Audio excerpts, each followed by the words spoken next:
اعوذ باللہ من الشیطان الرجیم، میں اللہ تعالی کی پناہ میں آتا ہوں شیطان مردود سے۔ بسم اللہ الرحمن الرحیم، اللہ کے نام سے شروع جو نہایت مہربان رحم والا۔ قل اعوذ برب الفلق من شر ما خلق ومن شر غاسق اذا وقب۔ تم فرماؤ میں اس کی پناہ لیتا ہوں جو صبح کا پیدا کرنے والا ہے، اس کی سب مخلوق کے شر سے، اور اندھیری ڈالنے والے کے شر سے جب وہ ڈوبے۔ تفسیر خزائن العرفان میں ہے یہاں اندھیری ڈالنے والے سے مراد چاند ہے۔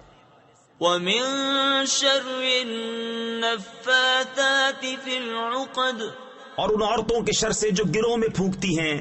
تفسیر خزائن العرفان میں ہے یعنی جادوگر عورتیں جو ڈوروں میں گرہ لگا لگا کر ان میں جادو کے منتر پڑھ پڑھ کر پھونکتی ہیں۔ ومن شر حاسد اذا حسد، اور حسد والے کے شر سے جب وہ مجھ سے جلے۔ صدق اللہ العظیم۔